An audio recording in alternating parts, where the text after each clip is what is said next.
I think we are live on YouTube, so all good. I'm gonna share this in the group.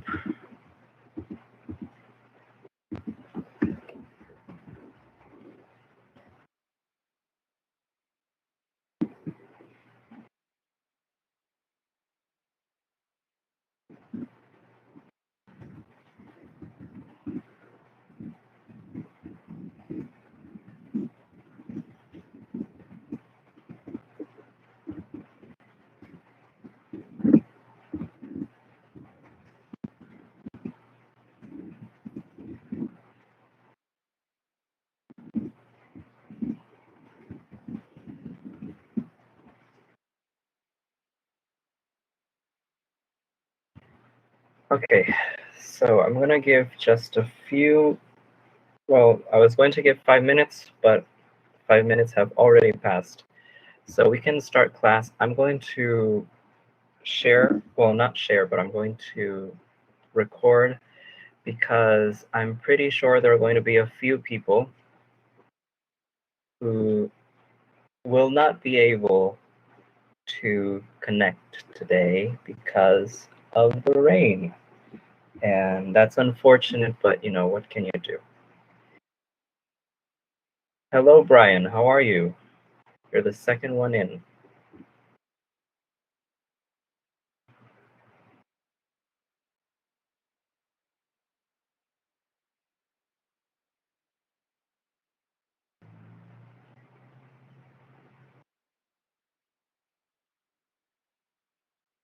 You're fine? All right. I'm glad you're fine too.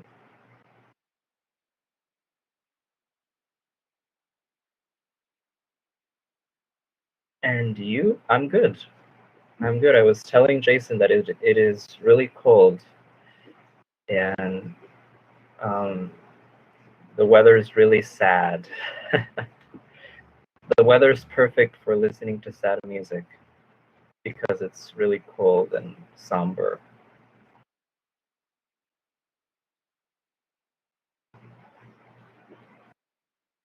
And now Maria is with us. So more and more of us are entering. Hello, Maria. How are you?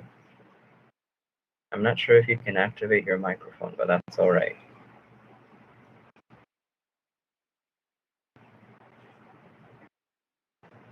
Ha ha ha, yeah, I love this kind of weather.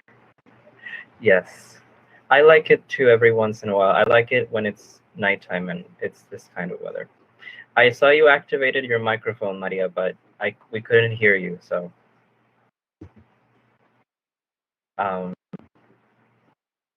Yeah. You have your microphone activated, Maria, but we can't hear you. I'm gonna deactivate it, and I'm gonna activate it for you.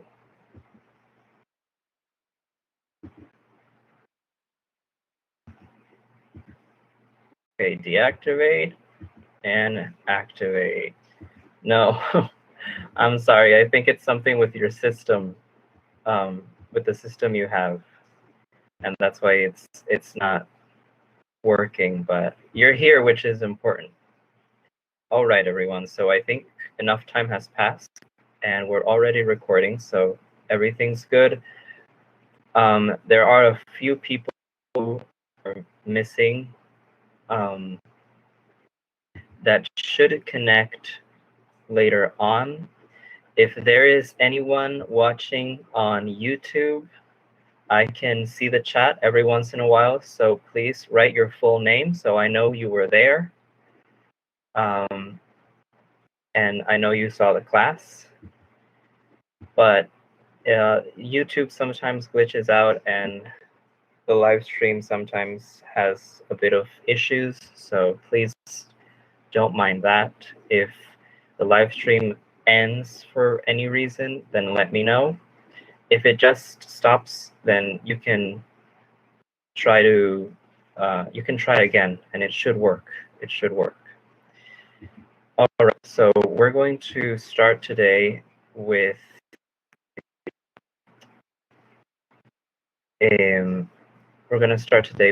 unit number 4.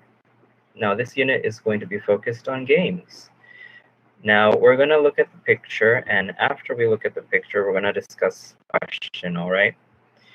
So we have a picture, and I believe because of this thing that's on his wrist, this white band and the screen, can somebody tell me what this person is playing? What is the name of the gaming console this person is playing? Do you know?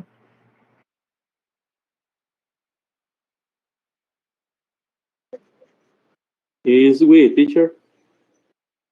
Yeah, that's right. It is a Wii. A very old version. Well, I say old because I played Wii maybe 10 years ago. Wow, I'm really old. I played Wii maybe 10 years ago, so I say this is really old, and because this is one of those classic sports games that Wii used to sell as part of their line. Um, hello, teacher. It's just that my internet is really bad today. I don't know what's wrong, and it got stuck. Oh, don't worry, Maria. Don't worry. Yeah, I was telling Jason and Brian that we're going to have a few people that are going to be missing today because there are there isn't much connection, and rain is not good. Rain is not very good. Ha ha ha! I have one Wii. I have a Wii. Well, isn't that great, Brian?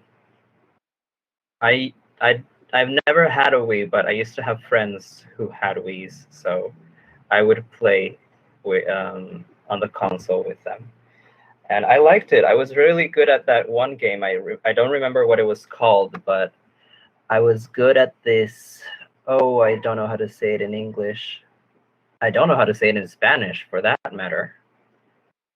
I forget what the name was, but I was really good at one of these sports games.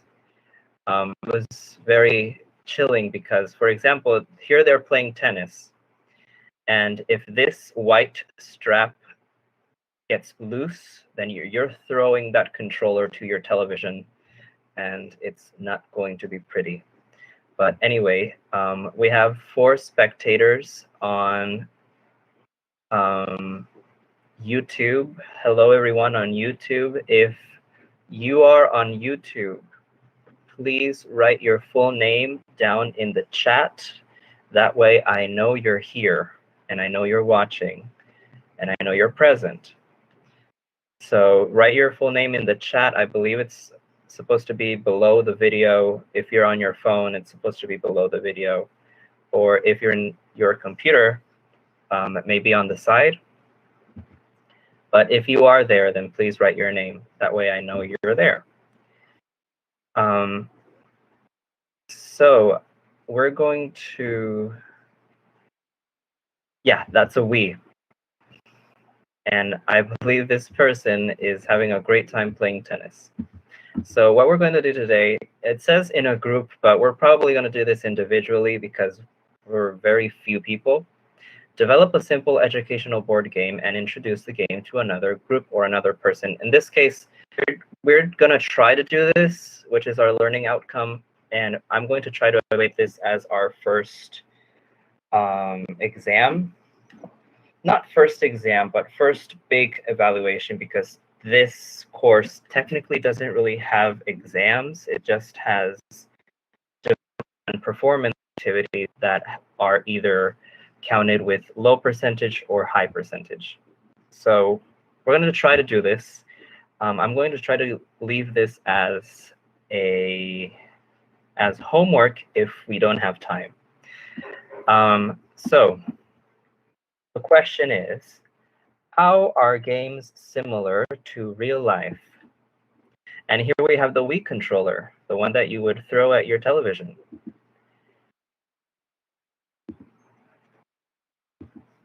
So, Brian and Jason, how are games similar to real life? What do you think?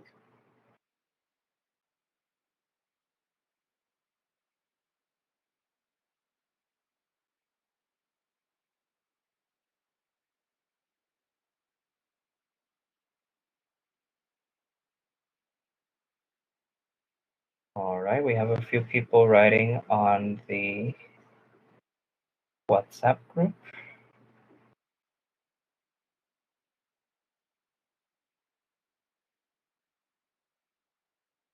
All right.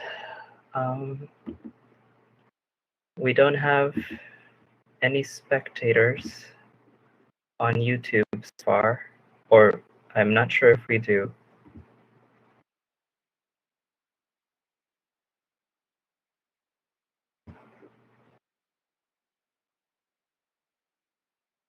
Oh, I have low internet connectivity, and that's why it's not working.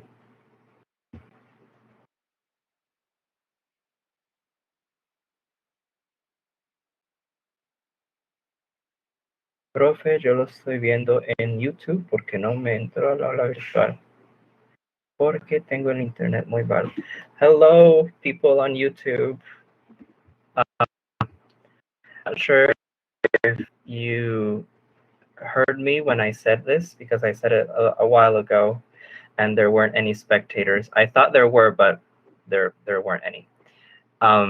If you're on YouTube watching us, please write your name somewhere or let me know. I mean, Alexandra already told me that she's watching us on YouTube, but if you are on YouTube and you have low internet and can't comment anything, then just send me a message through WhatsApp telling me, teacher, I'm going to be watching on YouTube. Or if you already said that, then no problem. Just in case, just in case you're watching us and I never know, because, one never knows. I have one game is about dance. It is really interesting because in a real life, I'm not a dancer, but I enjoy playing this game. Oh, so is it like Just Dance? Well, yeah. I said, is it Just Dance? But then how many dancing games are similar to real life, right? There's not many. I can only think of one, and that is Just Dance. Yeah. So in this case, we would say that the game is similar to real life because it copies your movements, right? Because when you dance, the avatar on the screen dances with you, and it copies your movement, imitates them. So that is how the game, in this case, Just Dance, is similar to real life because it copies your movements.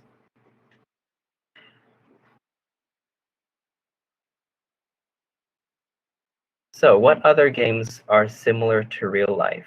What do you think? I think those Wii sports games are kind of similar. Not exactly, but sort of.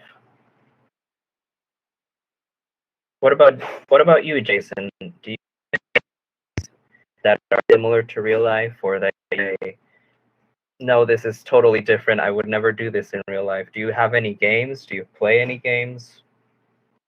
What do you say, Jason?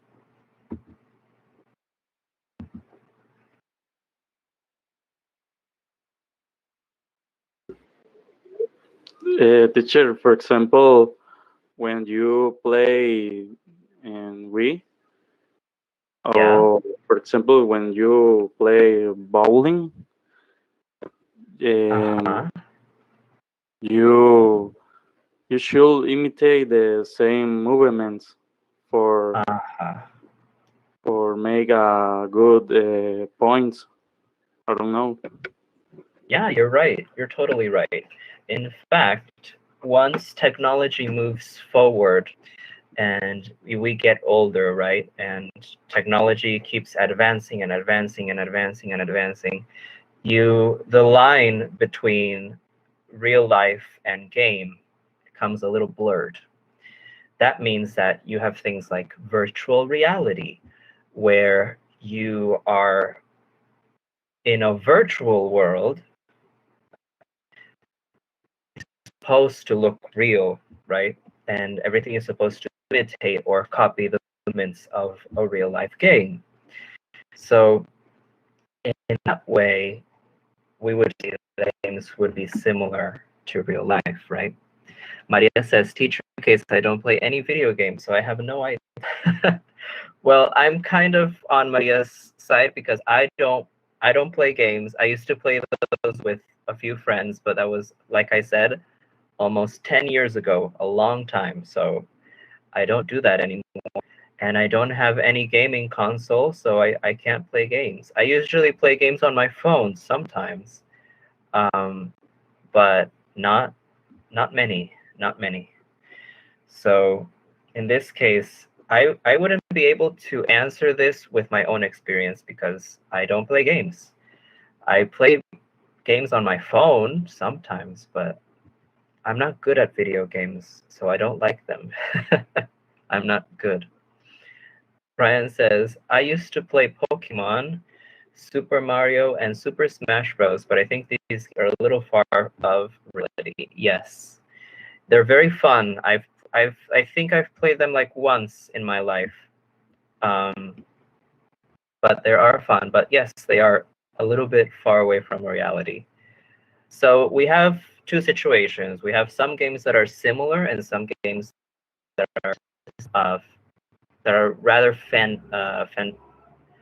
I'm not sure how to say this, but are like fantasy. So they don't really anything real. Me too. Yes, I'd also engage with games. Um, they are. I'm not good at them. I'm not good at them.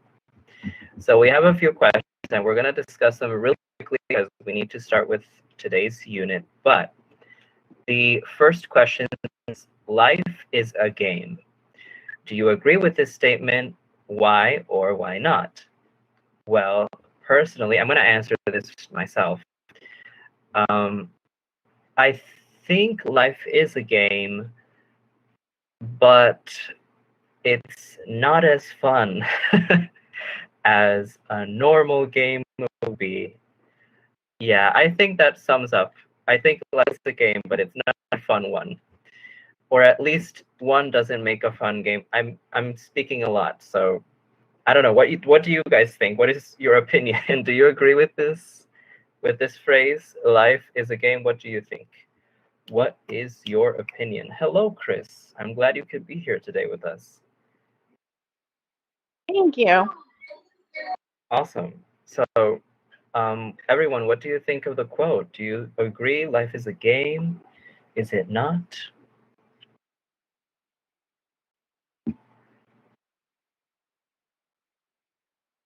I think this is a little deep. Life is a I joke. think it kind of is because there is like a quote.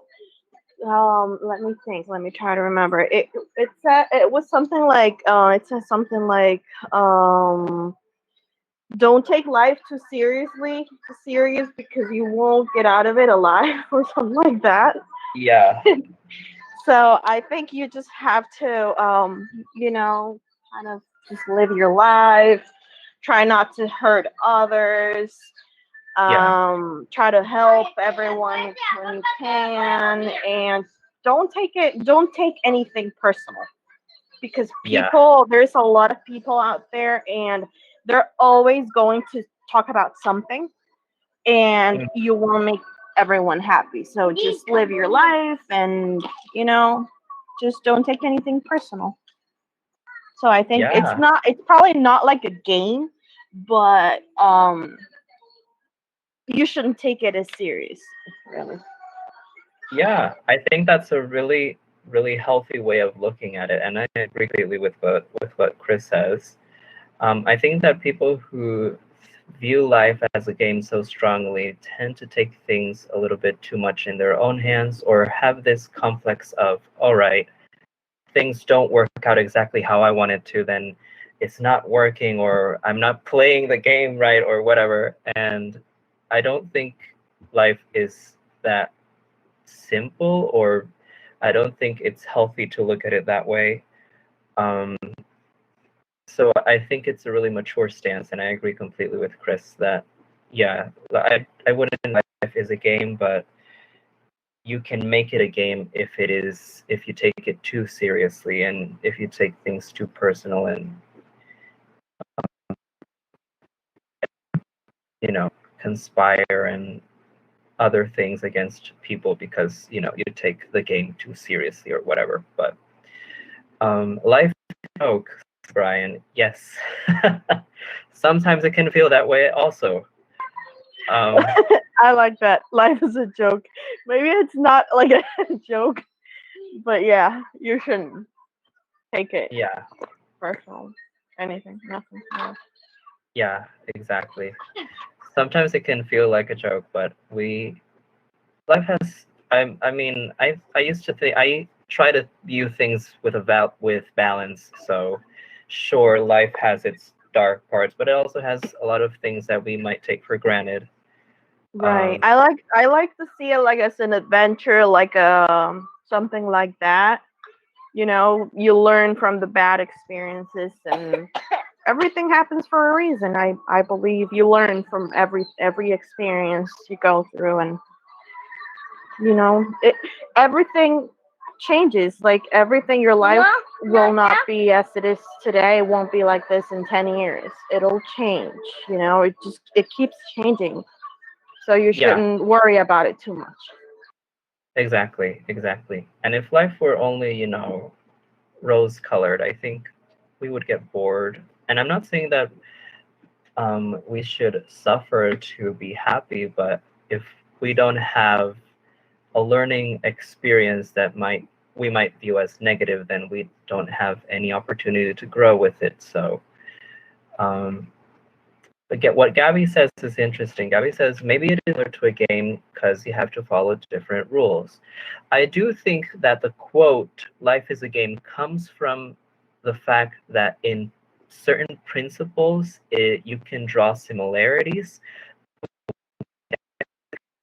in a certain set of rules or laws that you have to follow. Maybe laws that are imposed by other players or laws that are imposed by nature or physics or whatever. So I do think that in certain aspects, life could be considered a game because it has rules and you have to follow them. But um, then again, you can draw that comparison with other things that are not games. So um, it's a very cool way to start a topic that is essentially about recreation, to which I think we could segue to the next question.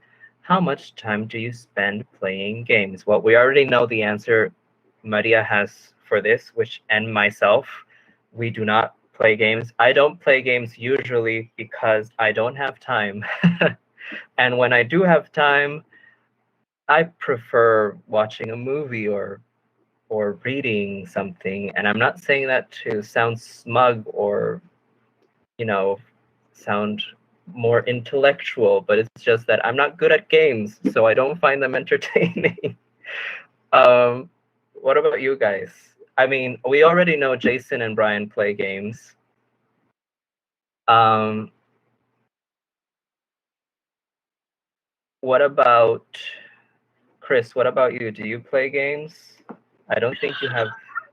Well, I don't know because like I don't have games on my phone, but I have a 3-year-old son, so I kind of play with him like outside and stuff. But Yeah. and I color with him, I play with him like every day. But I don't have like any games on my phone or anything like that. So the only times I play it's when I'm with him. All right. Yeah. I mean, I usually when I would play games as well when I was little, it was because of someone else, not because I was a super huge fan of video games. My mother never bought us a console, so I never played anything. And whenever I would play, it was because a friend told me, and I wasn't very good. So No, again, I don't like video games. I actually, um, sometimes I let my son use my phone, but I have it's not the YouTube app, it's an app called YouTube Kids. So yeah. I can block certain like words and I can block some videos. So I only have like educational videos on that app. But sometimes he just it's crazy, but he knows how to use my phone, so he just like changes to the YouTube app,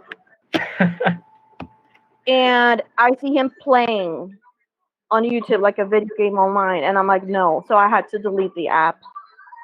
Yeah. Yeah. No, I believe But YouTube no, I Kids don't like is that. supposed to be a safer alternative Right. to Exactly. YouTube. But I still like I don't like him playing like on with my phone or watching TV that much, or like, no, I don't like that. I like him being outside playing or coloring or things like that. Yeah, exactly. Things that are a bit more useful, not necessarily as useful when it comes to work, because children are supposed to have fun. It's part of growing, but useful in the sense that, oh, okay, he's, working on his skills and motor skills beyond just, Right. being on an app or a device, which even in adults can be overstimulating. So Like I always try to play with my son games that are like educational and stuff. He actually like he's 3 years old and he can count to 12 in English and Spanish. And he knows some fruits and vegetables in English and Spanish. And I think that's a lot for a 3-year-old. yeah, it is actually. But again, it's part of your effort, part of your effort as a parent to actually accomplish this. Sometimes parents don't even have that initiative, so children might not benefit as much by just playing video games or having a device on all the time, or turning on the television and trying to disassociate from their child. But I do think Right, it is. because that's because parents, when they give like their children their phone or the TV or whatever, it's because they don't want to take care of them. I see it as that. Like you don't want to take care of them. You can, okay, yeah, I understand sometimes you're tired and sometimes you just want to rest and things like that. But I've seen parents that really it's sad. They just let their kids use the phone all day. Yeah. And they won't go out or anything, and that's really really sad. Of course, of course. And I do think that in Buenos Aires, we have a little bit of a disadvantage, or at least the ones that live here in Buenos Aires have a disadvantage, because when I lived in the States, there was a bunch of opportunities. There were like dance schools, martial arts schools, the YMCA. And if your child, all right, you don't want to you don't want to overstimulate before time with technology. All right, then let's register the kid on the football team or something. But let's go somewhere. Let's go to the dance school. Let's actually put, instead of just being outside. Then all right, then concentrate or channel your energy onto something that's actually a passion. Try different things. Try the piano, try basketball, try soccer, try this, try that. See what you like. But here in Buenos Aires, at least, we don't really have that opportunity. There aren't many places where you could take your children. Well, at least if there was like a dance school here when I was growing up, instead of just being on my computer all day, I would have enjoyed that a lot more. Because it doesn't even have to be video games. It can be just being in front of the television too much. Let's see. Veronica says, "Hello, teacher." Because it's raining and there's thunder. Oh, don't worry, Vero. I'm glad you're here with us. And if for some reason you disconnect, we already know why. Yeah, it was a bit crazy today here in Buenos Aires in the morning, but it's not so much now. We don't have a lot of rain, right? Maria says, "I don't like it. I don't have enough time to play, but not on my cell phone. Never have. is something that does not attract my attention. Yeah, I mean, I like games if there's like a good game that was well designed, but I don't find myself seeking out games.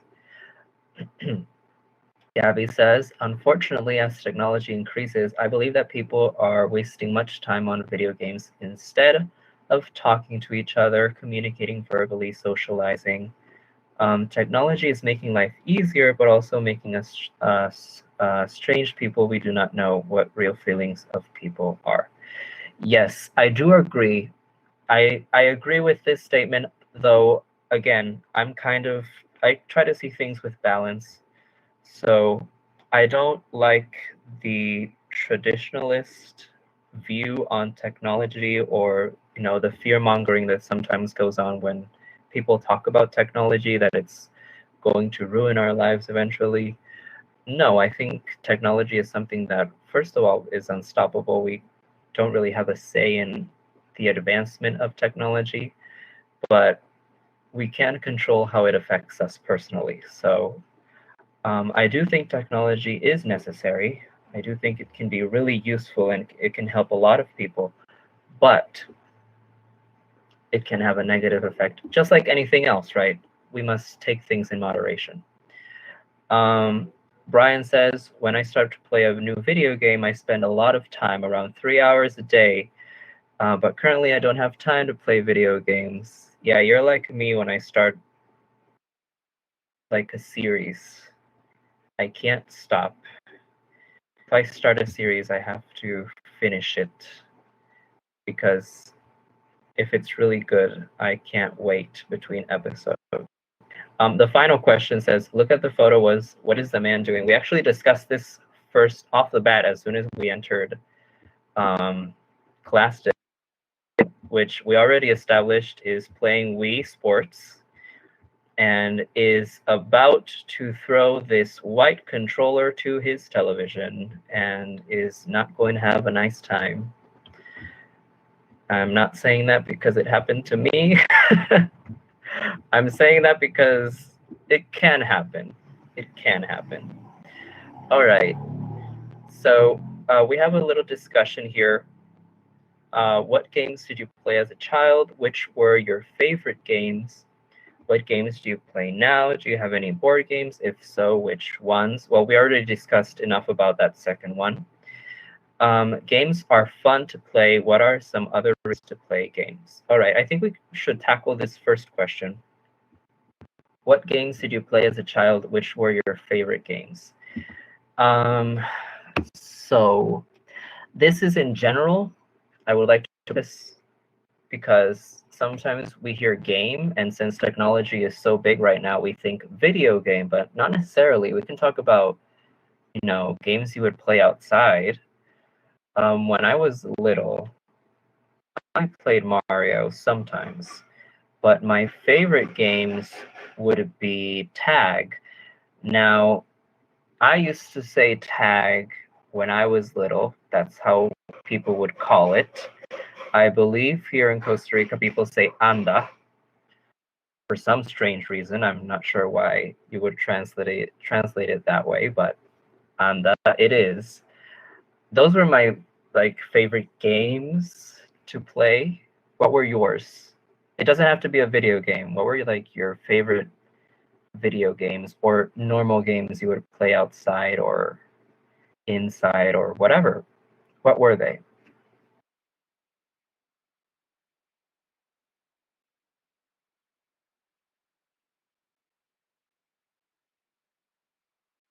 If you don't know how to say them in Spanish, you can write them down on the chat and we can figure out how to say those names in English. Don't worry.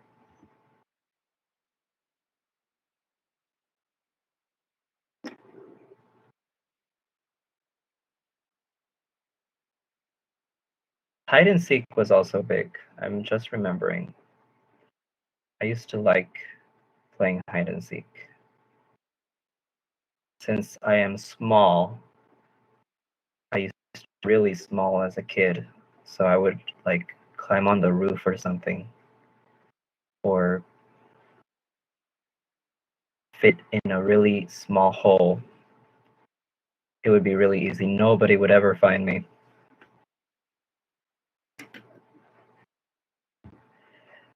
Elástico, Crayola, Jaxes, and soccer. What is elástico? This is the first time I hear about elástico. I know Jaxes and soccer and Crayola, but I've never heard of elástico before.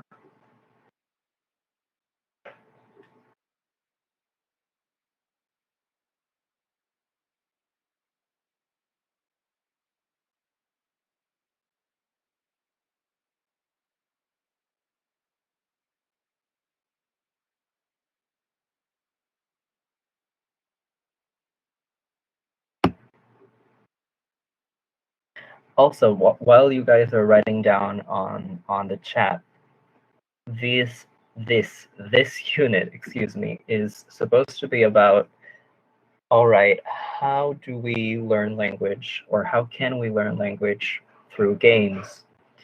And, you know, like once more, not necessarily video games, but conventional, maybe board games or physical response games. And this could be useful once you are already working, or once already in the workforce, of course, as an English teacher or anything else. If you are going to work with children, this is going to be pretty essential.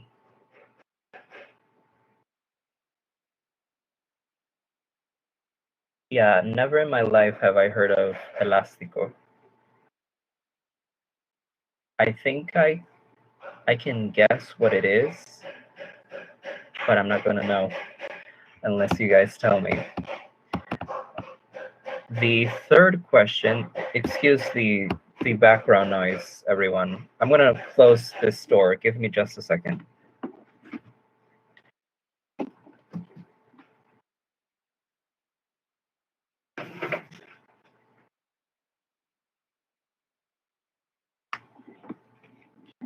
All right. Sorry about that. Landa, escondido, and volleyball. Oh, you enjoyed volleyball when you were little. It was torturous for me to play volleyball when I was in school. Not a good time for a small person. Not a good time for a small, chubby, uncoordinated person. Let me preface that. It was difficult. But my classmates loved volleyball. I could not relate. We use an elastic of about 1.5 meters and join it. Then you had to use your feet to push it to the ground and jump. You use your arms as well. That sounds fun. Also a little bit dangerous, but it sounds fun.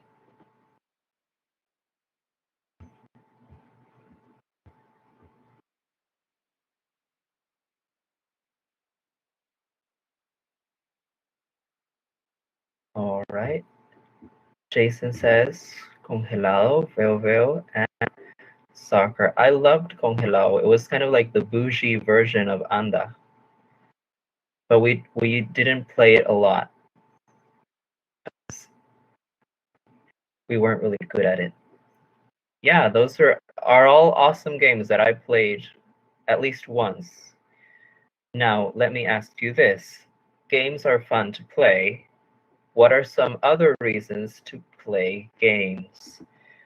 Well, apart from them being fun, what are other reasons people enjoy games or play games? Why?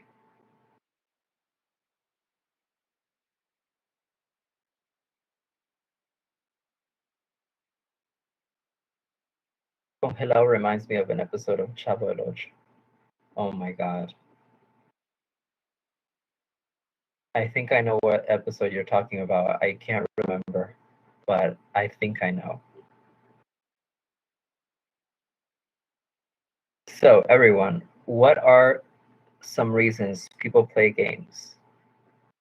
And don't say because they're fun. Yes, we know that they do it because they're fun, but why else?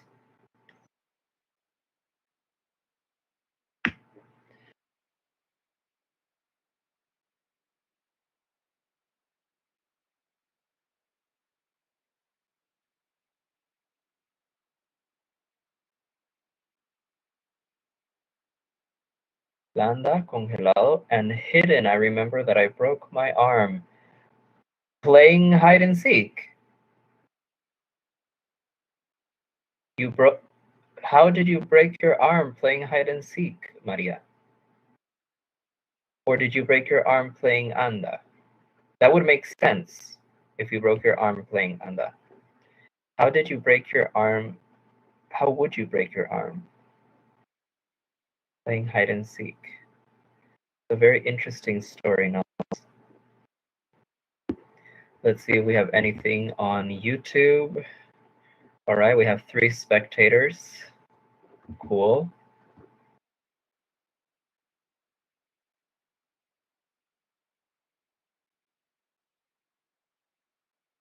All right, guys. So if I were to answer this question, I would say that people want to relax. That would be the main other reason people play games. It's because they're fun, yes, and also because they help you to relax. At least that's what I would think is the reason that people would play games as adults. They help you relax. They help you socialize if you're a shy person. They help you with certain abilities depending on the type of game. Sometimes people may play a game as a quote unquote sport, maybe like chess, for example, that it's a sport for the mind. So there are many other reasons that people play games instead of them being just fun. Of course, games are fun, they're designed to be fun. But there are many other reasons why people play games. So it said, letter D says, play this game with a partner. It says dots and boxes.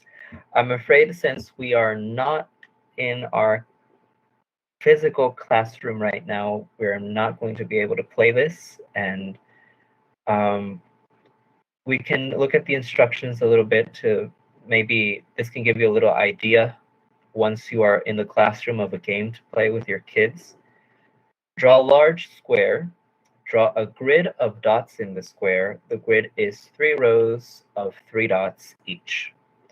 Decide which partner goes first. This is supposed to be played in pairs. Take turns drawing lines between 2 dots in the grid. Only draw lines side to side or up and down. The goal is to make boxes by connecting dots. Boxes can use lines made by both players. When you complete a box, write the first letter of your name in it, then an extra turn. Continue taking turns until all the dots in the grid are connected. Count the number of boxes each player made. The player with the most boxes wins. All right. Well, it seems interesting enough, doesn't it? And this is a little illustration of how the game would go. Maybe it would have been fun if we were in class, but I'm afraid we're going to have to skip on that. So we're going to start our listening today. It says, listening 1, the game of life, trademark. All right, this is trademarked by someone. Vocabulary. Here are some words from listening 1. Read the sentences. Circle the answer that best matches the meaning behind the meaning of the bold word or phrase. All right, so we're going to do each one of these one by one, and you guys are going to help me. So for number 1, our sentence is, a developer needs special skills to make computer games. He has taught computer programming. What is a developer? A game creator or a game seller? A or B?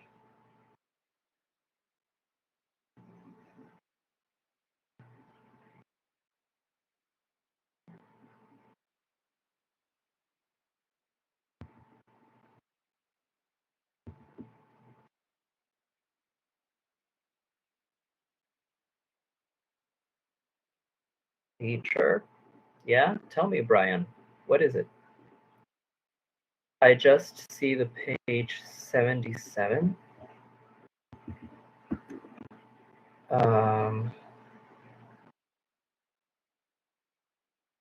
What page 77? You mean 57? I think you need to log out and come back in, Brian. Sometimes that happens. Everyone, if you're seeing anything other than a vocabulary multiple choice of the game of life, then log out and come back in.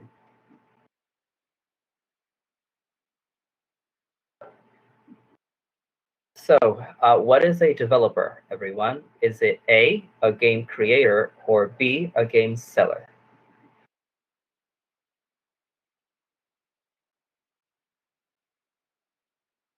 Remember to use the sentence as your guide.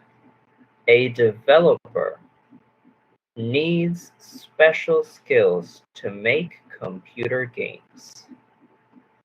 So, what is a developer?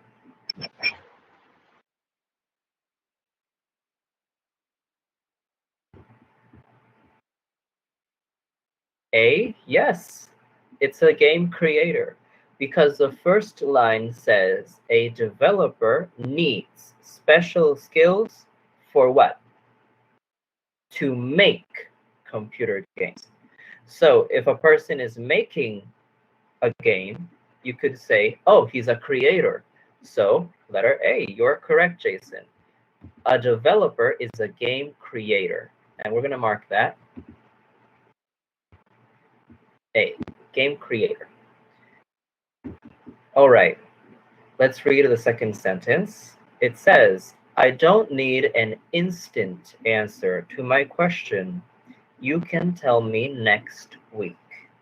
What is instant?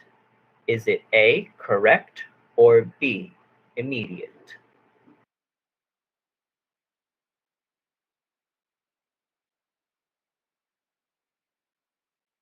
B, immediate. You are correct, Jason and Brian. Yes, it is immediate. Instant is another way of saying immediate. And we could use the similarity that exists between these words in Spanish, right? Because they are rather similar. Number 3 says, the object of this activity is practice speaking English in a group. So what is the object of this activity? Is it A, a goal or purpose, or B, place or thing?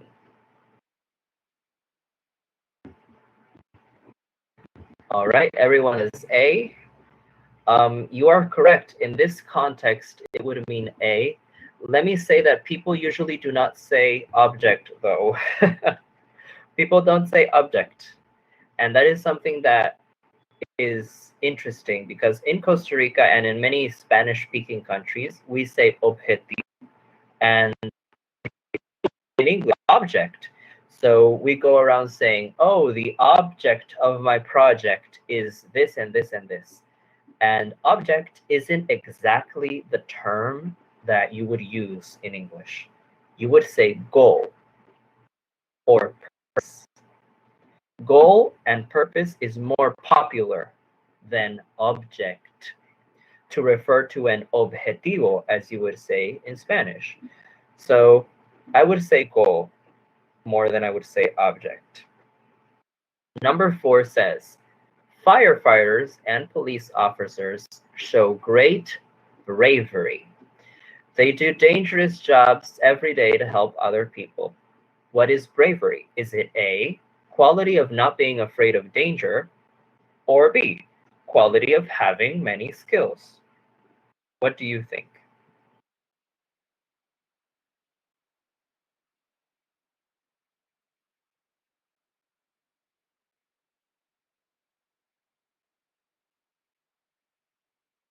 All right, Gabby says A, quality of not being afraid of danger.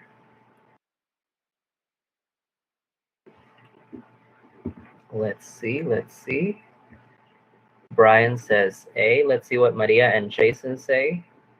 They both say A. You are correct, everyone. Bravery is the quality of not being afraid of danger. So this quality is very important for firefighters and police officers because they need to do dangerous jobs, okay, to help other people. So that's really important to have. Number 5 says, that is the original draft of my essay. I revised it many times. The final draft instead. So what is original? Is it A, latest or newest, or B, first or earliest?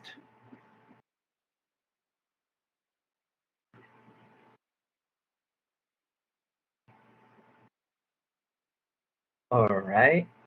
Brian and Gabby say B, and you are correct. Yes, it is indeed first or earliest. That is the meaning of original. Number 6 says, the new version of this game has more question cards than the old game. It also has different game pieces and a new game board. What is version? A, cost of a thing, or B, type of a thing?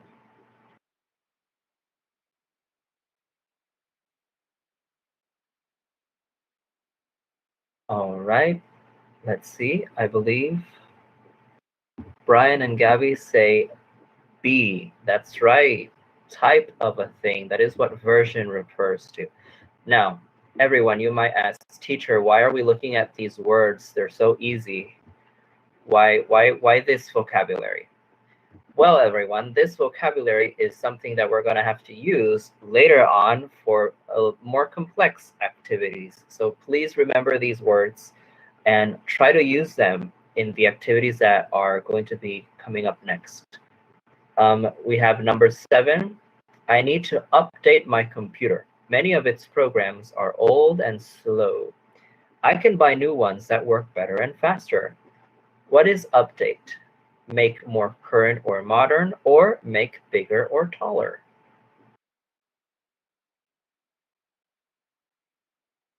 All right, I think everyone is going to say letter A. Yes, you are correct. To make more current or modern. And finally, I think it's important for children to learn moral values at home. Children that learn how to behave in society are usually better people. So what are moral values? A, ideas about what is right or wrong, or B, ideas about what is expensive or cheap.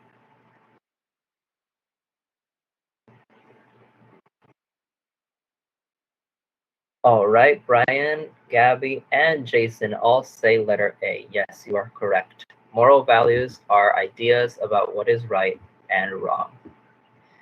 All right, good. Remember these words. Remember these terms, everyone. Moral values, update, version, original, bravery, developer, instant, object. Yeah, instant and object. Remember those words. We're going to use them later on. So we have a preview of the first listening, which is the game of life. You are going to listen to a board game developer give a speech. Look at the pictures. How has the game of life changed over time? Discuss with a partner. Oh, the game of life is a board game. I did not make that connection. So we have the game of life on screen, everyone. I did not know that it was an actual game. I thought it was just a clever little title for our listening section. We're going to listen to a developer give a speech about this game that you have here on screen. And let me just look up our audio on YouTube. Please just bear with me. Sometimes this audio can be a little bit slow to find. I could not access our actual audio, so our actual audio in MP3 form, it's a video, so I have to access it through this manner. We're going to listen to a game creator, basically, give a speech about the game that we have on screen. How has it changed over time, partner? Well, we're going to listen to the main ideas of this listening first. Read the statements, then listen to the speech. Write true or false. So we're going to read each one of these statements, and we're going to listen to the speech afterwards. First statement says, Alex Vargas, I believe that is our developer, speech focuses on how games are very different from real life. All right. The game of life, trademark, has a long history. Both the old and modern versions of the game of life have been very successful. The object of the modern version of the game of life, or the goal, is the same as the goal of the original game. All right. The company updates the game as modern life changes. So we're going to have to mark this as either true or false, depending on what we hear in our speech, in the speech by Alex Vargas. And look at this tip, everyone. When listening to a speech or lecture, sit slightly forward in your seat. This position will help you concentrate and you will understand more. I think many of us do that naturally. That we, as we would say in Costa Rica, enderezarnos, to pay attention, right? Let's see if we can find this audio.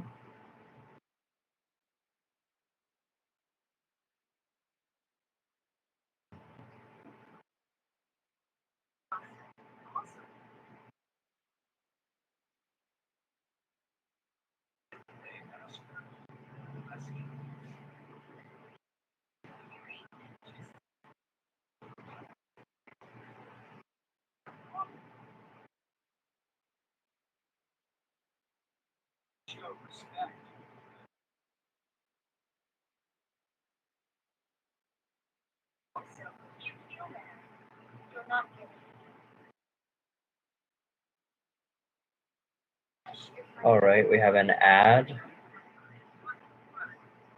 for our listening. Of course, we have an ad at this moment.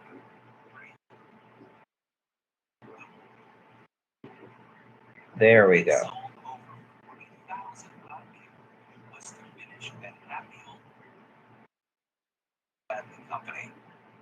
For the company,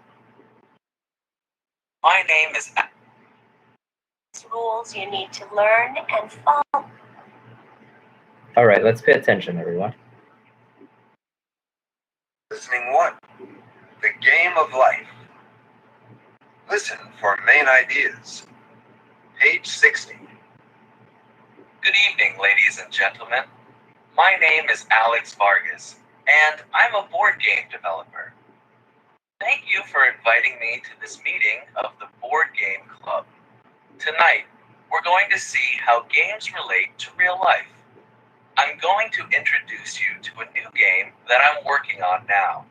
But first, here's a little history of one of the best known games in the United States today. It's the Game of Life from the Milton Bradley Company. This game is more than 150 years old, and it is still one of the company's most popular games. Milton Bradley was a famous game developer in the 19th century. In 1860, he started the Milton Bradley Company. For the company's first product, he developed a board game called the Checkered Game of Life. The game became an instant success. It sold over 40,000 copies in its first year. Here's a picture of Bradley's original game. It looks like a checkerboard with its red and black squares. In this game, players went through life. They began as babies, here in the lower left corner, in the called infancy. The object of the game was to finish at happy old age at the top of the board. Bradley wanted the game to teach children moral values.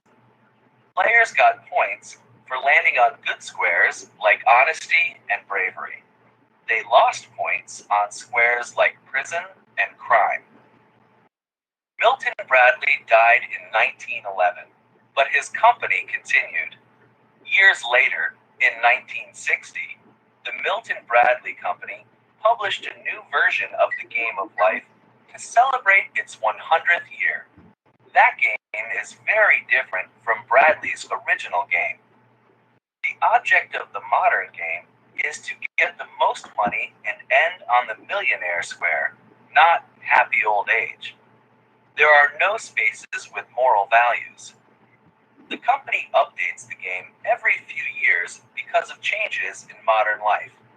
For example, in the most recent versions, players buy things with credit cards instead of play money. Between 1960 and the year 2009, the new versions of the Game of Life sold more than 35 million copies. What do the changes in the game show us about the changes in our real lives during the last 150 years? That's an interesting question. Milton Bradley's ideas were very different. His game didn't focus so much on money. Now to my game. I'm developing a game with purpose. Its name is Environment, and it's about climate change. I have some sample copies with me tonight. Now the rules for the game are fair. All right. So that was our audio. Let's see if we can answer these true or false.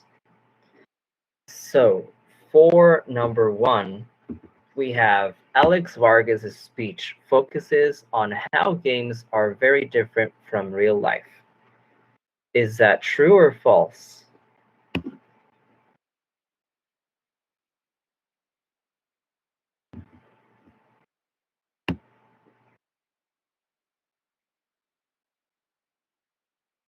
Well, what was the focus for that speech?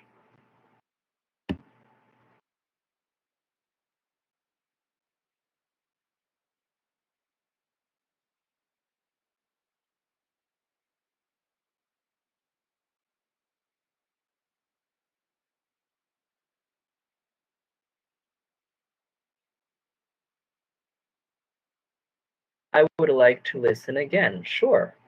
We're going to listen to it one more time.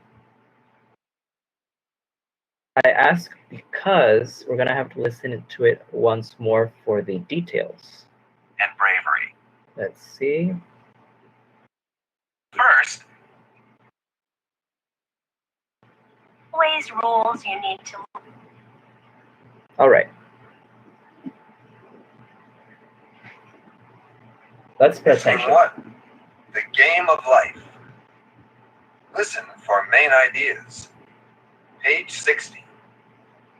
good evening, ladies and gentlemen. My name is Alex Vargas, and I'm a board game developer.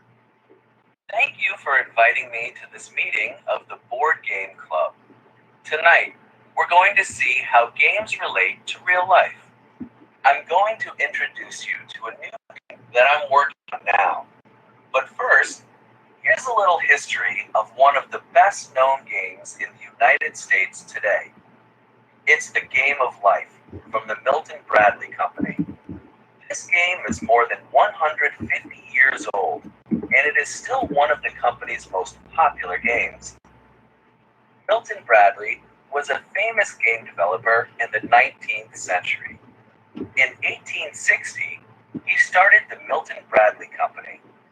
For the company's first product, he developed a board game called the Checkered Game of Life. The game became an instant success. It sold over 40,000 copies in its first year. Here's a picture of Bradley's original game. It looks with its red and black squares. In this game, players went through life. They began as babies, here in the lower left corner, in the square called infancy. The object of the game was to finish at happy old age at the top of the board. Bradley wanted the game to teach children moral values. Players got points for landing on good squares like honesty and bravery. They lost points on squares like prison and crime. Milton Bradley died in 1911, but his company continued. Years later, in 1960, the Milton Bradley Company published a new version of the Game of Life to celebrate its 100th year. That game is very different from Bradley's original game. The object of the modern game is to get the most money and end on the millionaire square, not happy old age. There are no spaces with moral values. The company updates the game every few years because of changes in modern life. For example, in the most recent versions, players buy things with credit cards instead of play money. Between 1960 and the year 2009, the new versions of the Game of Life sold more than 35 million copies. What do the changes in the game show us about the changes in our real lives during the last 150 years? That's an interesting question. Milton Bradley's ideas were very different. His game didn't focus so much on money. Now to my game. I'm developing a game with a real-life purpose. Its name is Environment, and it's about climate change. I have some sample copies with me tonight. Now, the rules for the game are... All right. So, sentence number 1 says, Alex Vargas's speech focuses on how games are very different from real life. Is that true or false?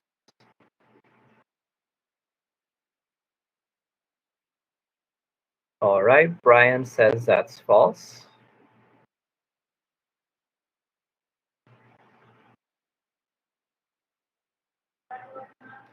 Let's see, Gabby says that's false as well.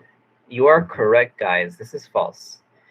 And let me see if I can edit this. Now, this is false for the following reason.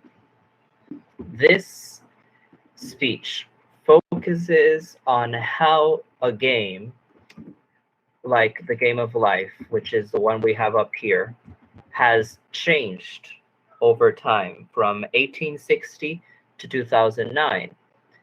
And the change is because the game reflects society or real life, how it changes. So it's actually the opposite. His speech focuses on how games are very similar to real life in the sense that they change according to our needs and wants. All right, number 2, the Game of Life has a long history. True or false? That is true. Yes, you are correct, Brian and Jason. This is true. A very long history. Do you remember how many years? Because there was a specific amount of years that they said.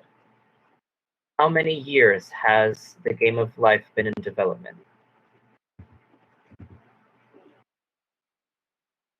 In 1860 it was created, yes, and 100. You are correct, Gabby. I think a little bit more than 100. 1860, 1960, 150 years, I believe. 150 years. 60 to 80 to 90, 90 to 2000, 2000 to 2010, 2000 to 2020. 106 years, actually. So yeah, it was a long, long history. Let's do the second one. All right, the second one says, both the old and modern versions of the Game of Life have been very successful. True or false?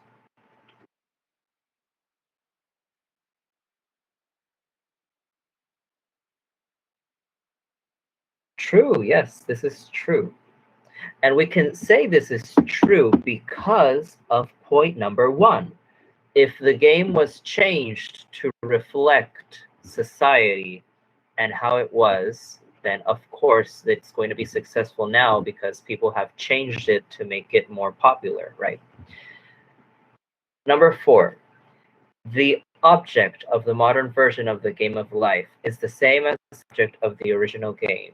Is true or false?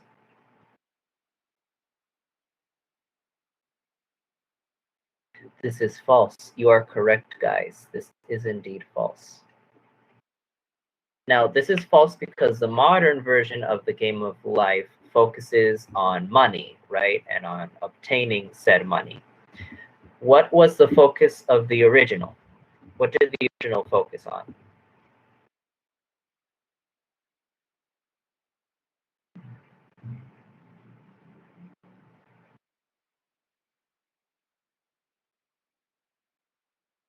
Moral values and finishing at a happy age. Yes, you're correct, both of you, Brian and Gabby. The original game is more about moral values, and at the end, you would finish in happy old age, which sounds great, but doesn't really go along with what people want nowadays, right? People want money, so the game focuses on money, which you can see as something negative or as something positive, but it's something that happens because society changes and society goes through phases and focuses on different things depending on different aspects. And number 5, the company updates the game as modern life changes. True or false?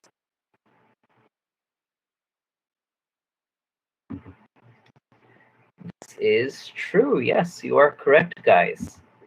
The company updates the game. Of course it updates the game to keep it popular.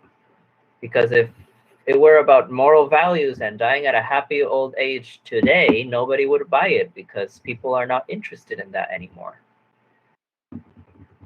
All right, so now we're going to listen for details. Now, I'm not sure if we have to listen to this again. I think we can answer it with what we already heard. But if we do listen to it again, just let me know. Let me know if you need to listen to it again. The first question says, when did Bradley start the Milton Bradley Company? A, 1911, or B, 1860?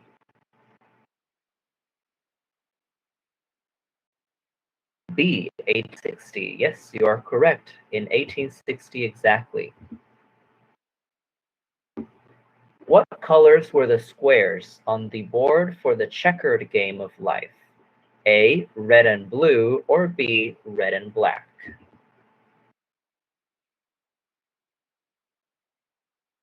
B, red and black. Yes, you are correct, guys. Red and black indeed. It looked kind of unattractive. It didn't look good for a game. But, you know, it was more than 100 years ago, so who knows? How many copies did the checkered game of life sell in the first year? Oh, this is going to be difficult. I don't remember this. Do you remember? 35 million. Let me see. A, B, I think we're going to have to listen to it a little bit again. It's a bit of, I think A. All right, we have 2 A's and 1 B. Of the Board Game Club. Tonight, we're going to see how games relate to real life. All right. I'm going to introduce you to a new game that I'm working on now. But first, The man. Good manners. In every game, you can things you Let's see what the Listening chat one. says. The game of life. 35 million was the second. Listen. Ideas. So the newer one. Good evening, ladies and gentlemen. My name is Alex Fox. Let's see what the audio says. The best known games in the United States. It is still one of the company's most popular. It's the Game of Life from the Milton Bradley Company. Uh-huh. This game is more than 150 years old. Yeah. And it is still one of the company's most popular games. Milton Bradley was a famous game developer. He developed a board game called the Check. Here's a picture of Bradley's original game, an instant success. It sold over 40,000 copies. There we go. Gabby, you're right. 40,000 for the A. And 35 million for the second one. I said that because sometimes games have a different demographic or a different selling range in the past. And also because I didn't remember. I couldn't remember. I'm awful at remembering numbers. That's why I'm an English teacher, not a math teacher. Let's do number 4. On what square did players begin the checkered game of life? In infancy or in prison? I think this is a bit obvious, but I want you to participate. So, what is the answer? A, infancy. Yes, you are correct. Of course they would start in infancy. In what year did the company create a new version of the game? 1911 or 1960?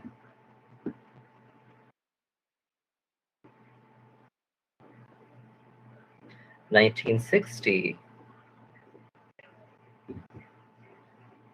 How do players buy things in the most recent versions of the game? With fake credit cards or with fake money?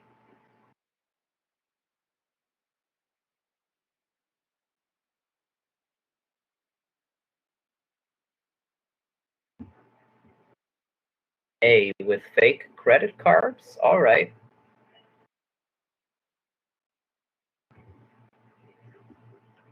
Very interesting, the new version of this game.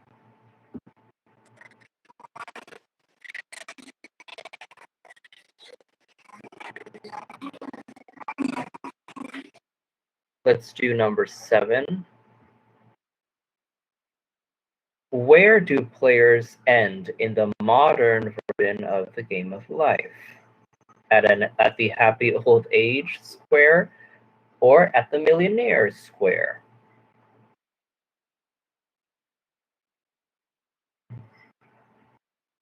Where do they end?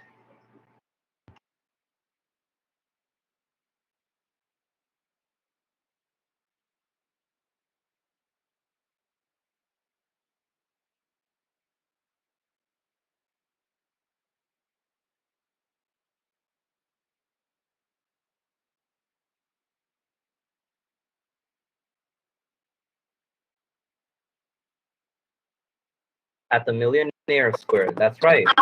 You're correct, guys. Because the game focuses on money. And finally, what is the name of Alex Vargas's new environment or millionaire?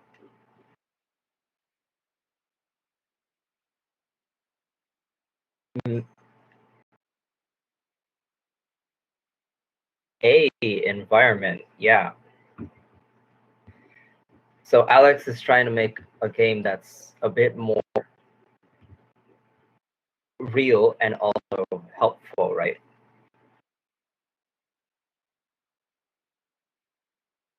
Let's see. Do we have anyone on YouTube? Yes, it says we have spectators. Awesome. Let's see. I think that's all for our details, everyone. All right, we're gonna skip the how do you think. We don't have that much time. We have a second listening skill, which is listening for names and dates. The paragraph says, names and dates are important details when you are listening. Whether a friend is telling you a story or you're listening to a news report or a lecture, pay attention to names and dates as you listen and try to remember why they are important. See, this is what I'm not good at, remembering names and dates. If possible, write down names and dates with brief notes to remind you why they are important. So basically in this text, they're telling us if you are listening to an audio and you hear a date or the name of someone or somebody, write it down so you don't forget.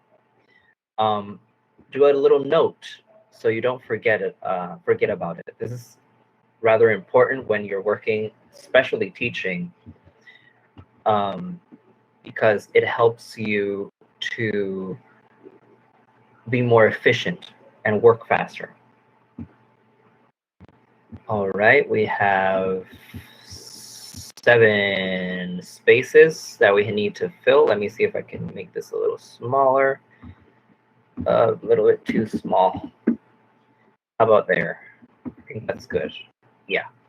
All right, everyone, we're going to listen to an audio about Scrabble. Scrabble is what is here on screen. I actually have a very old Scrabble here in my house. It's great for teaching vocabulary, but it's a little advanced. So sometimes you would need people who know or have a lot of vocabulary in English to play, because the purpose of Scrabble is to make big words that are worth more points, so that way you can win. We're going to listen to this, and you're going to use the information in the square or in the box to complete 1 through 7. So let's pay attention. In its first year, Milton Bradley died with moral value. The Game of Life sold more than 35 million. That's an interesting. I'm developing tonight. Now the rules for the game are. Listen for details. Page 61. Listen again for main ideas. Listening 1. The Game of Life. Listen for main ideas. Page 60. Oh, they're going to repeat this? Good evening, ladies and All right, let's move forward. Bradley They won usually don't repeat it. They just on the million. they just tell us, listen to the last one again. What's in Bradley's real life purpose? Listening skill. All right, here we Listening go. for names and dates. A. Page 62. Games also help us learn real life skills. The game Scrabble is great for learning new words. The game has an interesting history. Alfred Mosher Butts first developed the game in 1938. He called it Criss Crosswords. However, Butts' original game was not popular. Then, in 1948, Butts and a partner, James Bruneau, improved the game and started a Scrabble factory. In the 1950s, the president of Macy's, the famous New York department store, discovered the game and it became very popular. Between 1952 and 2000, world sales of Scrabble games reached more than 100 million games. In the US today, 1 out of every 4 families has a Scrabble game in their house.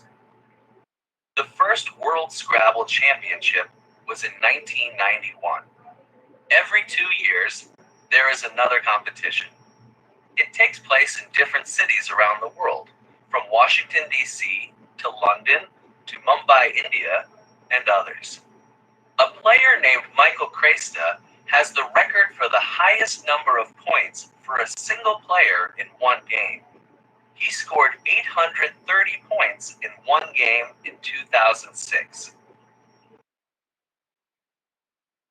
All right, so I think that's good enough. If you guys need to listen to it again, just let me know.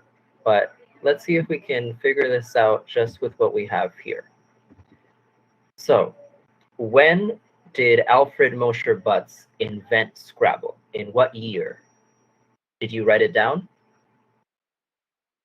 What year was it?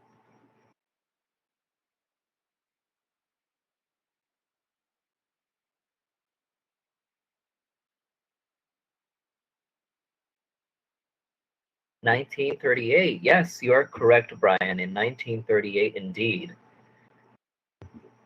Now, in what year did Butts and his partner start a Scrabble factory? What year was that? On that text. 1938. They said not 18.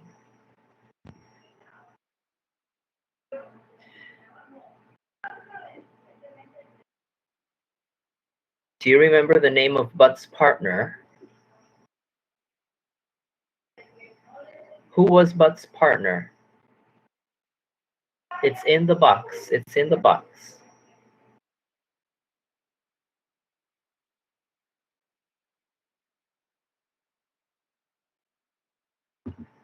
James Bruno. That's right, James Bruno. All right. We're going to do this. We're going to find out which ones we do know. And then we'll fill in the blanks later. Between what year and 2000 did Scrabble sell more than 100 million games? Oh, Brian already wrote 1948 for number 2. Yes, you are correct, Brian. 1948, and for number 4, 1952. Yes, you're correct, Brian. 1952. That's right. The first World Scrabble Championship was when?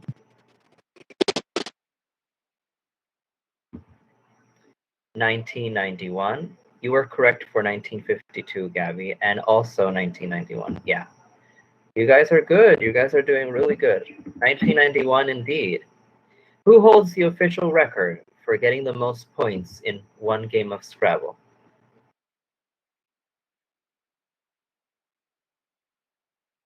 Michael Cresta, that's right, Michael Cresta. I always pronounce certain names that are similar to Spanish names with a Spanish accent. Almost inevitable. I can't say Michael Cresta, as people would say in English. Michael Cresta is how I would pronounce it. And in the United States, sometimes that can get you in trouble, believe it or not. Number 7. In what year did Michael score 830 points? 2006. That's right. So my main advice for everyone, if you're listening to an audio and you're going to need to remember years, numbers, names, write them down while you hear them. That way you can remember later. It's easier that way. Write down those years, write down those names. Doesn't matter if you don't know how to spell them. What's important is that you remember later. That's what's important. And for the TOEIC, which is the English proficiency test that you're going to do before you are going to be able to enter the Ministerio de Educación Pública, this is very helpful because in the listening, you're only going to listen to whatever you're going to listen to once, one time only. So if you're going to need to remember dates, names of people, years, write them down. That way you don't forget. And you remember, of course. All right, so let's see if we can move on to the next part. Work with a partner, practice listening for names and dates. I think we can omit this because we can't work as partners so far. Yeah, it was a good advice I used in this activity. See, Brian? Awesome. We can learn new things. Now you're going to use that again the next time we have a listening. It's great. I always used it in high school. I always wrote down everything because I am awful at remembering numbers. I'm not good at remembering numbers. All right. So vocabulary. We have the following. Here are some words from listening to. Read the definitions, then complete the paragraph with the correct words. All right, we're going to read each one of these words, and you're going to complete the paragraph. All right, guys? So first word is calculate. This is a verb. It means to find an answer by using mathematics. Pretty simple. We have demand. This is a noun. It's a noun, it's a thing. The need. We're talking about a need for something among a group of people. All right. We have estimate. This is an action or a verb. To guess the number, cost, or size of something. We have figure out. This is a phrasal verb, which means it is an action that has two words, figure and out. To find an answer to something. That is what figure out means. Loss. We're talking about loss in a business, so a thing. Having less money than when you started. Ugh, not good. The opposite, loss, is the opposite of profit, which is the money made by selling something. I believe the opposite of loss is capital. I don't remember. Loss is not good, profit is good, is what I'm trying to do. Sold out, a phrasal verb. Nothing is left to sell. Everything has been sold. Or rather, a phrase only. Sold out when there's nothing left. Supplies, a noun. Things people need in order to do or make something. So, Brian and Jason, do you have any questions regarding the meaning of some of these words? Do you know how to say these words in Spanish? What do you think?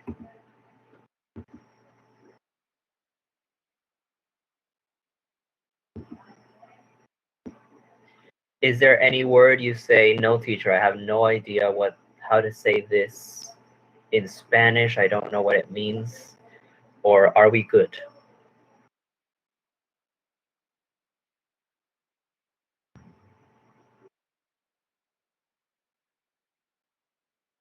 Figure out, averiguar.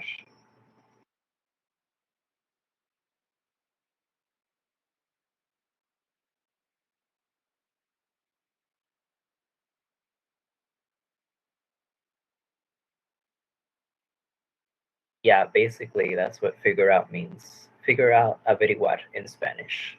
To find an answer to something, encontrar una respuesta a algo, averiguar.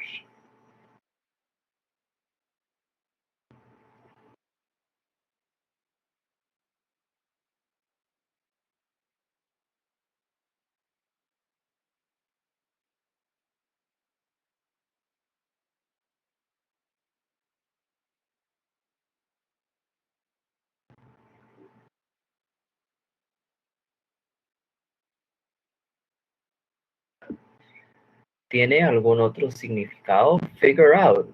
Not that I know of. Es que a veces se me confunde. No, not that I know of. No que yo sepa. Figure out is always to find or to discover an answer. So averiguar. Sometimes it can be used in a figurative sense. Alguna vez se puede utilizar en un sentido figurativo, pero the meaning or el significado is always going to be to find an answer, el encontrar una respuesta, o el averiguar. So that's basically it. Eso sería, en esencia, figure out. And you're going to use these words, van a utilizar estas palabras junto con figure out, ¿verdad? La cual creo que ya lo usaron para la primera, de hecho. Para completar este párrafo que tenemos acá en pantalla. Ahora, es bastante grande y yo esperaba que fuese más horizontal que vertical, pero bueno. Vamos a ver cómo hacemos para que quepa todo esto en la pantalla. Let's see.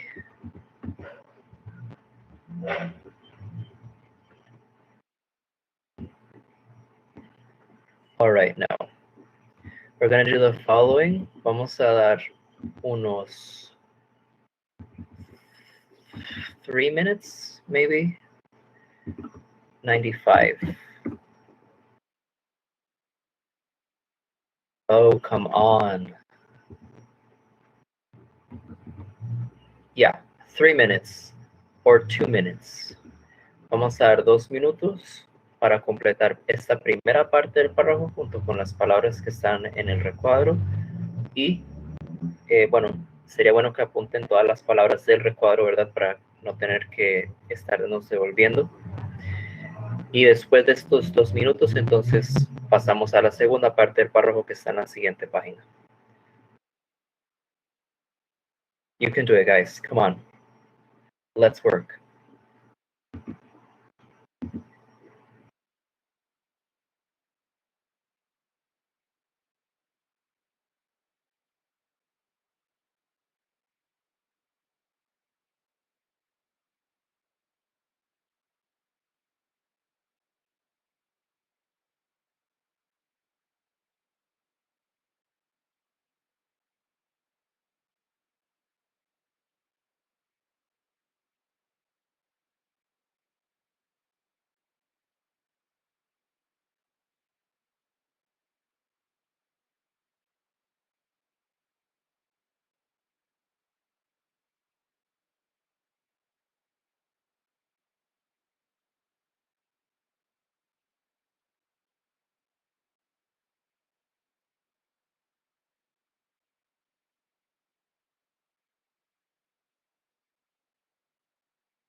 All right, everyone.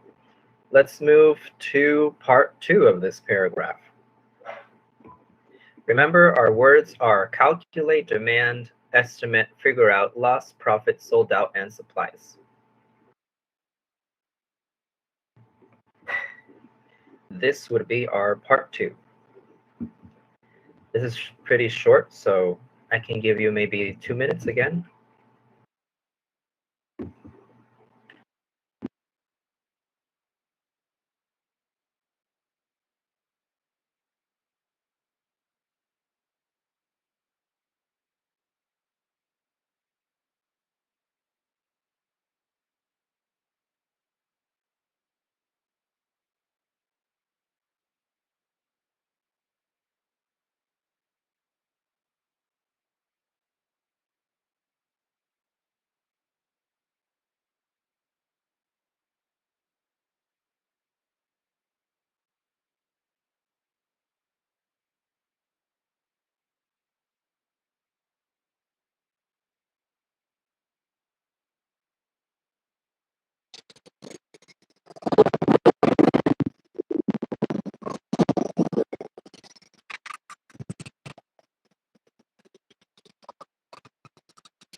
All right, guys. Figure this out. Let's do this. So, for the first part of this paragraph, we have the following. A business can be like a game. Imagine selling things at flea markets. For example, it's a lot of fun, and it's a great way to make extra money on the weekend. Here are a few tips for success. First, you need to figure out what to sell. What old stuff do you have that you don't want anymore? What do people want to buy? If there's no what?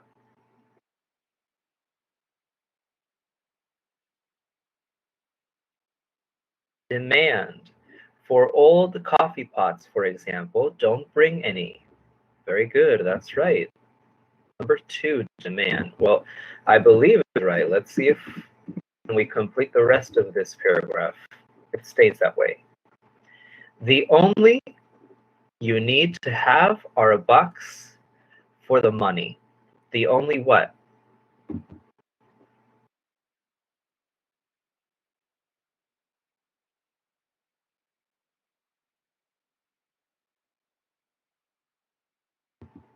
Let's look at our word chart.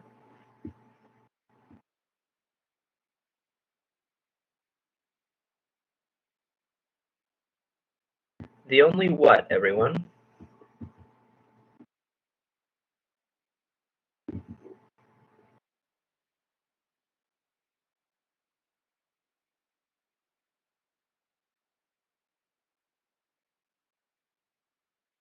Let's see. Supplies. Yeah, that could work. The only supplies you need to have are a box for the money, a table, and a couple of chairs. Then you have to play a little guessing game. You need to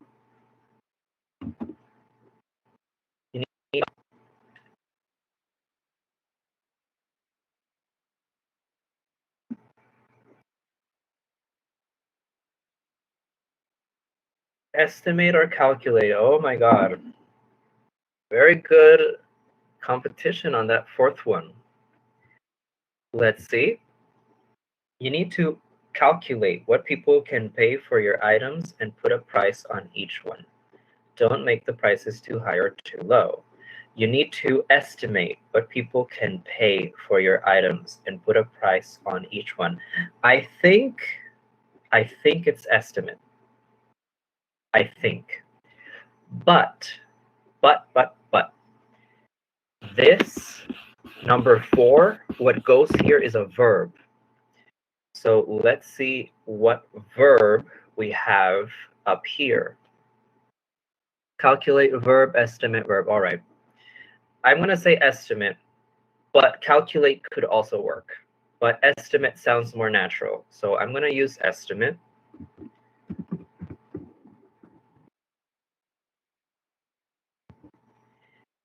This can change. This can change. We can change that for calculate depending on what the second part of the paragraph says. All right. 2, number 5. If you made money, subtract your costs, what you paid for your supplies from your sales. Calculate on this one, I would say. I would say this one is calculate because they're asking you to do math. Estimate isn't exact, calculate is exact. And here they're asking you to make a subtraction. Subtract your costs, what you paid for your supplies from your sales. That is a mathematical formula, so this should be calculate. We're good. Estimate number 4, calculate number 5. Is the result a positive number? If it is, you made a what?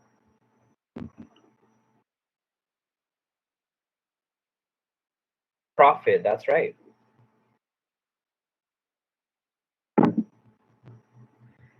You made a profit. If it is it a negative number? Too bad. You have a, what's the opposite of profit? Loss. That's right. You have a loss for the day. If you're lucky, you can sell everything. If you're, what's the last word we need? You don't have to take anything back home with you.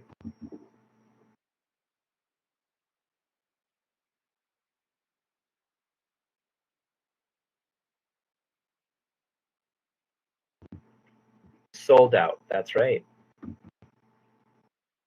Last two words we needed, our phrase. If you're sold out, you don't have to take anything back home with you. All right. That was cool. You guys did well. I understand the confusion with estimate and calculate, but remember, estimate is approximate. Calculate is exact. Calculate involves math. Estimate is more personal. Preview listening to. You are going to listen to two friends, Moy and Hannah. All right, Moy. Talking about an assignment for a business class. The assignment is to play a computer game that teaches some business ideas. Do you think video games can help you learn skills, such as how to run a business, why or why not, discuss with a partner? All right. So we're going to listen to two friends, but I believe it's already a little late. Circle the correct answer for the main ideas, listen for the details. What do you think? And then we have a vocabulary skill. All right. So we have 3 minutes. We're going to listen to this. And if you have the book, you can answer right away, guys. So we can move quickly. If you have the book, no problem. Oh, I forgot to continue recording. All right, guys. So we're going to move on to this part here, which is listening to. If you have the book, you can answer right away. We're going to do, we're going to listen to a second audio in these last 3 minutes.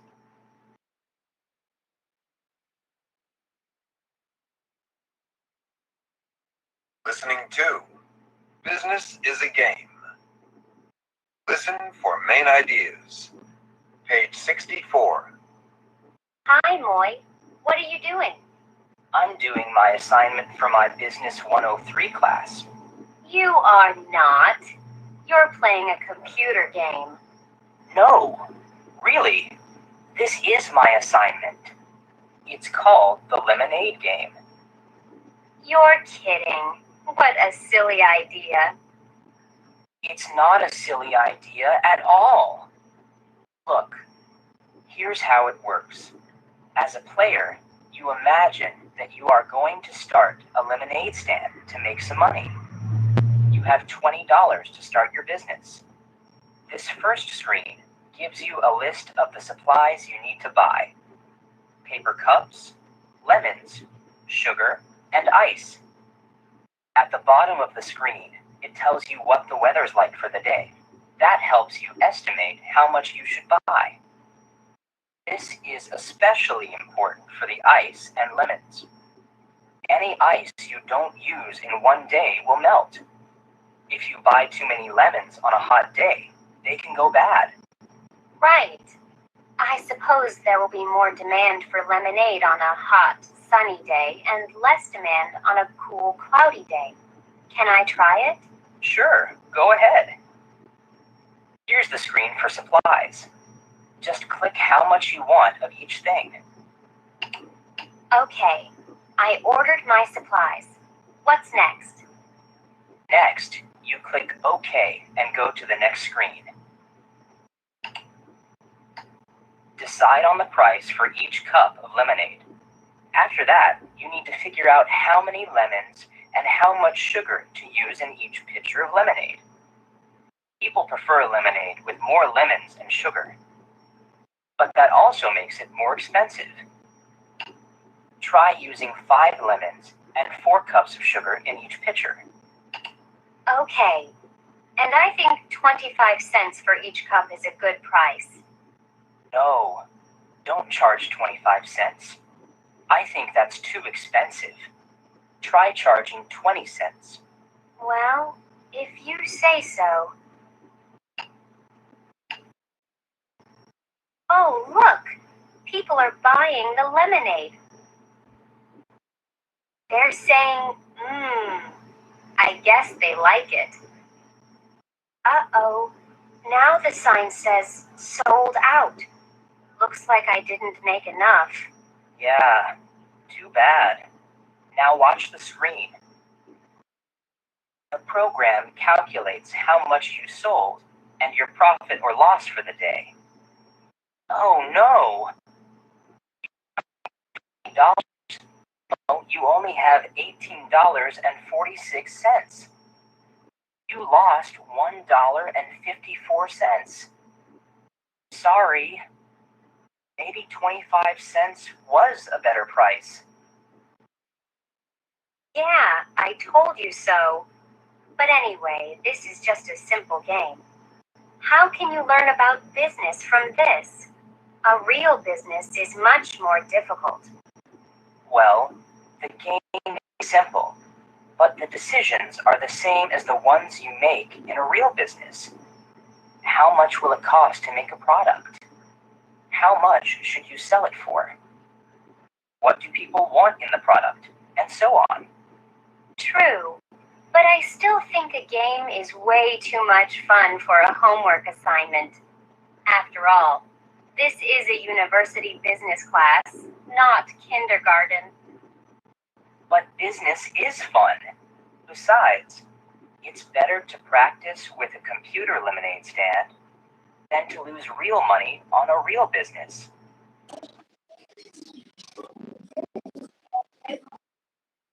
Listen for details. All right, that was a long one.